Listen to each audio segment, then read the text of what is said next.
Le livre Enquête Semer qui courtise l'islamisme revient en librairie dans une édition augmentée.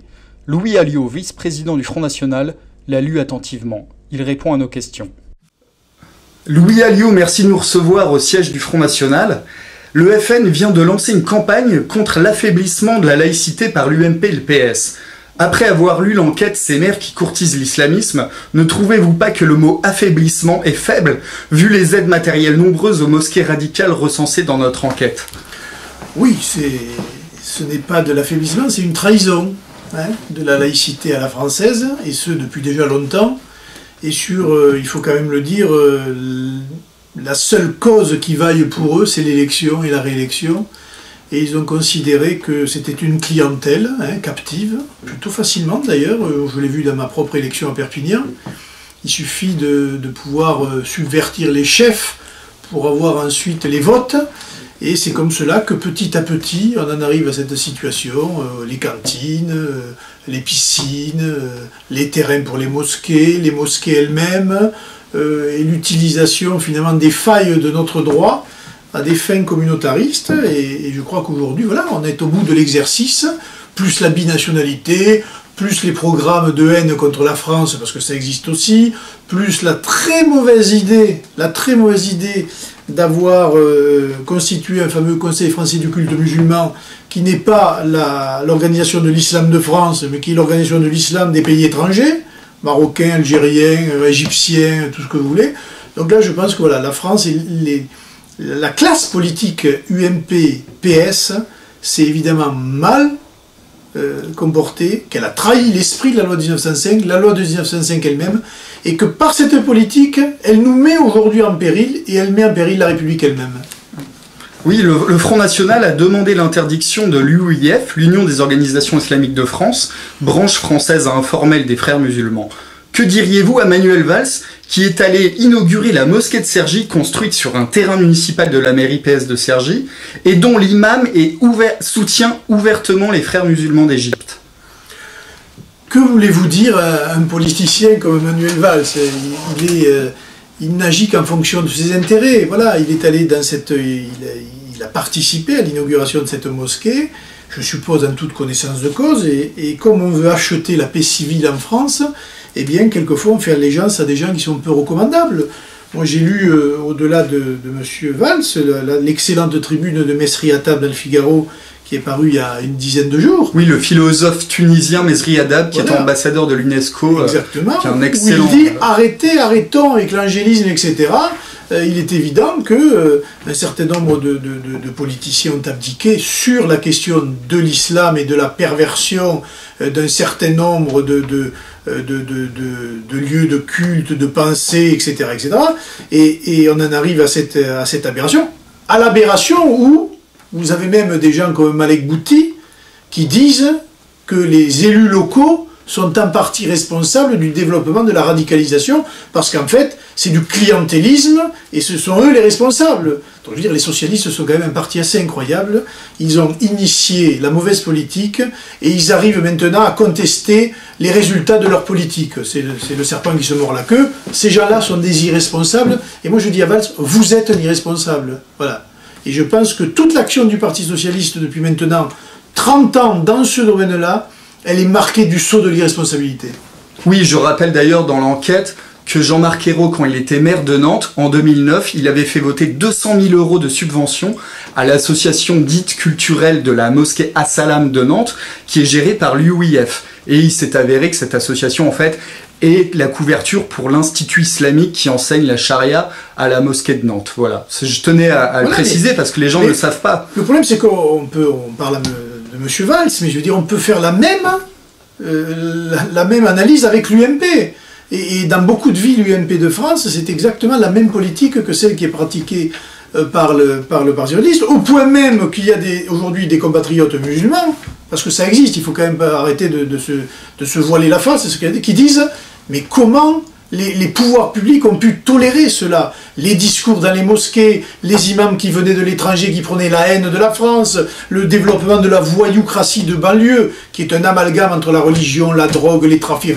Voilà, tout cela stop, c'est maintenant qu'il faut dire stop, mais je ne suis pas persuadé que les pouvoirs publics en aient pris réellement conscience. Non, je ne pense pas, d'autant que le maire UMP de Cannes, David Lisnard, l'été dernier, a inauguré cette mosquée sur un terrain municipal qui est financé par un grand mécène saoudien et qui a la plus grande chaîne wahhabite d'Arabie Saoudite qui s'appelle Iqra. Et Iqra, c'est du coup le nom donné à cette mosquée. Il y a un chapitre entier dans Ces mères qui courtisent l'islamisme pour l'illustrer. Je pense que votre livre, au regard de ce que je vois moi à travers mes déplacements en France, il va grossir, hein, ça va devenir petit à petit une encyclopédie, parce que toutes les villes, évidemment, beaucoup de villes sont marquées par cette dérive, et notamment du financement des lieux de culte par des fonds étrangers. Et ça devrait être interdit. Et c'est vrai que des pays comme l'Arabie Saoudite, comme le Qatar, comme l'Algérie même, voire le Maroc, je pense qu'on devrait y mettre un frein, parce qu'évidemment, qui paye finit par diriger l'établissement en question, et on ne peut pas accepter que sur notre sol, il y ait des lieux de culte qui soient dirigés par des pays étrangers. C'est malheureusement ce qui est en train d'arriver aujourd'hui. Oui, en plus, l'islam appliqué au Qatar et même au Maroc est loin d'être un islam modéré. Dernier exemple en date, les médias marocains rapportent, mais la presse française n'en a pas parlé, le 20 janvier 2015, cette semaine, un chrétien s'est encore fait arrêter par la police au Maroc car il possédait une Bible et des livres chrétiens. Converti au christianisme, il est soupçonné de vouloir convertir des Marocains. Action punie en vertu de l'article 220 du Code pénal marocain à 3 ans de prison maximum et 500 dirhams d'amende. Quand on sait que le Maroc contrôle les grandes mosquées en France, comme celle de Saint-Étienne, qui a été inaugurée par le consul du Maroc, comme celle de Clermont-Ferrand ou Blois, qu'avez-vous envie de dire à Mohamed Moussaoui, le vice-président du Conseil français du culte musulman, qui est de nationalité marocaine? Qu'il a un discours à deux vitesses. Voilà, il prône en France ce qu'il est incapable de faire respecter dans son pays d'origine, et je comprends, puisque je crois que le roi du Maroc est commandeur des croyants, et que la législation évidemment marocaine est très contraignante pour les autres religions, comme d'ailleurs souvent en terre d'islam, sauf dans les anciennes, les pays, j'allais dire, laïques, qui étaient l'Irak, par exemple, hein, ou même la Syrie, d'une autre manière, où il y avait des communautés chrétiennes très importantes. Mais depuis que tous ces modèles-là ont explosé, on s'aperçoit que les persécutés aussi sont aussi les chrétiens d'Orient. Donc je constate encore une fois qu'il y a un double discours, celui qu'on tient en France, et on met en accusation les Français pour leur prétendue islamophobie, mais dans son pays d'origine, on tolère que les réglementations soient contraignantes et pénalement d'ailleurs, pénalement sévères pour tous ceux qui contrediraient la foi, mais c'est une foi d'État, ce qui évidemment en France n'est pas le cas. Mais c'est aussi valable, regardez ce qui se passe en Égypte. Monsieur Morsi des Frères musulmans a pris le pouvoir. Très vite, on a vu ce que ça a donné. Il a fallu, on va dire, une deuxième révolution qui mette l'armée au pouvoir. Les Frères musulmans ont été interdits, puisqu'ils ont été emprisonnés suite à beaucoup d'exactions, de crimes, etc. Et en France, ils nagent comme des poissons dans l'eau. Donc je veux dire, notre responsabilité, elle est totalement engagée. Moi, si vous voulez, ce qui se passe au Maroc, ce qui se passe en Algérie, ce qui se passe en Arabie Saoudite, évidemment on peut le dénoncer, ça fait partie de la politique étrangère de la France. Mais moi ce qui m'importe, c'est ce qui se passe dans mon propre pays. Voilà. Et ça c'est beaucoup plus important, et il y a un certain nombre de discours radicaux, d'intolérance religieuse, de politique, il faut quand même le dire, de discours antisémites primaires. Parce que vous avez vu que dans les écoles, on va réapprendre la laïcité, je ne sais pas ce que ça veut dire, mais aujourd'hui, quand même, l'école, aujourd'hui, et les discours qui ne peuvent être tenus dans les écoles, par exemple l'enseignement de la Shoah, par exemple, c'est pas des enfants estampillés Front National qui contestent cet enseignement. C'est bien des enfants qui se revendiquent d'une certaine partie de la population française aujourd'hui, communautarisée, et qui ont une politique, un fond de discours antisémite. Qui le dit, à part nous? Oui, il y avait eu le rapport Aubin, paru en 2004, voilà. Mais il avait été remis dans un tiroir, d'ailleurs, par monsieur Raffarin, d'ailleurs, lui-même. Donc je veux dire, on ne tire pas les enseignements de ce qui se passe sous nos yeux, et aujourd'hui on en arrive à quand même cette aberration, où vous vous faites tuer en France, parce que vous êtes un personnage libre, même si on ne partageait pas évidemment les dessins quelquefois abjects, il faut quand même le dire, de Charlie Hebdo, vous pouvez vous faire tuer. Quand vous êtes juif, vous pouvez vous faire tuer, et quand vous représentez l'autorité de l'État, c'est-à-dire avec l'uniforme de la police, vous êtes une cible potentielle. Mais ça, ce monde-là, c'est le monde que nous ont construit 30 ans d'UMP et de partis socialistes. Et j'espère que les Français ouvrent les yeux. On ne peut pas comme ça continuer avec les mêmes. À un moment donné, il va falloir avoir le courage de changer. Et aujourd'hui, changer, qu'on le veuille ou non, c'est quand même le Front National et le Rassemblement Marine. Eh bien, merci beaucoup Louis Alliot d'avoir répondu à nos questions. Et bon courage pour la suite des échéances qui vont arriver en 2015. Merci. Au revoir.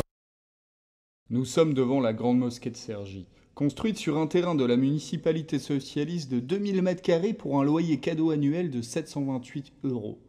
Le maire Dominique Lefebvre étant un ami de Manuel Valls, le Premier ministre vint l'inaugurer en grande pompe en juillet 2012. Dans son livre « La laïcité en face », Manuel Valls plaidait pour un financement public des mosquées, par, disait-il, volonté de rattrapage. Rattraper le retard sur le christianisme, religion pourtant historique de la France, tout le monde aura compris. Nous révélons dans notre enquête que le premier imam choisi par les musulmans de Cergy, Tahar Mahdi, est un soutien de Mohamed Morsi, le président déchu de l'Égypte. Il affichait en image d'accueil de sa page Facebook le portrait de ce membre des Frères musulmans, organisation dont tous les spécialistes reconnaissent la nature totalitaire et violente. En janvier 2013, Mohamed Morsi avait demandé la libération du cerveau des premiers attentats du World Trade Center en 1993, Omar Abdelrahman, emprisonné aux États-Unis. Amnesty International, cette ONG, a dénoncé les exactions des Frères musulmans lors de leur passage au pouvoir. Une centaine d'églises furent attaquées après l'éviction de Mohamed Morsi. L'imam de Cergy pose aussi fièrement avec le cheikh Youssouf Al-Qardawi, qu'il qualifie d'éminence sur sa page Facebook. Inquiétant quand on connaît les positions de ce fou d'Allah qui ordonne de tuer les homosexuels, de tuer les apostats et tuer les juifs, pour lui la Shoah étant perçue comme un châtiment divin. Voilà donc comment la mairie socialiste de Cergy collabore avec les Frères musulmans. Voici maintenant la mosquée As-Salam de Nantes de jour et la nuit. La première pierre a été posée par l'adjoint au maire de la mairie socialiste, Pascal Bollot. En 2009, alors que Jean-Marc Ayrault était maire, 200 000 € furent votés par la mairie pour le centre culturel de la mosquée, en réalité l'Institut islamique, qui enseigne la charia comme on peut le voir sur le programme scolaire. Cette mosquée est membre des islamistes de l'UOIF, la branche française des Frères musulmans. L'UOIF fut médiatisé au printemps 2012, quand 6 de ses conférenciers invités à son congrès furent interdits de séjour pour incitation à la haine religieuse et à la violence. Pourtant, Alain Juppé remit en 2014 la Légion d'honneur à l'imam Tarek Oubrou de cette même organisation. Cet imam de l'UOIF s'annonce dans un livre d'entretien paru en 2013 encore membre des Frères musulmans. Il en est fier.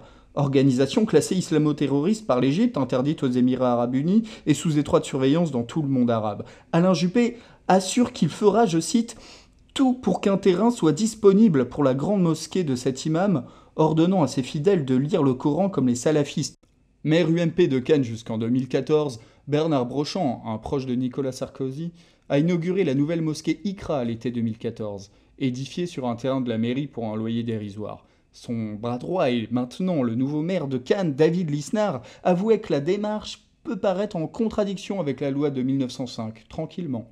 Mais le plus grave est que cette mosquée est propriété du président de la chaîne saoudienne Iqra, dont elle porte le nom. Chaîne qui diffuse le wahhabisme, la mouture la plus extrême de l'islam sunnite. Les tchèques de cette chaîne, promue par la mosquée de Cannes, annoncent le programme. L'islam doit diriger le monde, selon ce savant saoudien, que ça plaise ou non au peuple. Un autre animateur affirme qu'il est autorisé de battre sa femme, comme il est écrit dans le Coran. Vous comprendrez en lisant les 320 pages de notre enquête « Ces maires qui courtisent l'islamisme », actualisée pour sa version 2015, que les maires, aussi bien UMP que PS, collaborent matériellement avec les pires islamistes. Les preuves sont facilement vérifiables dans notre livre. Voici le sommaire.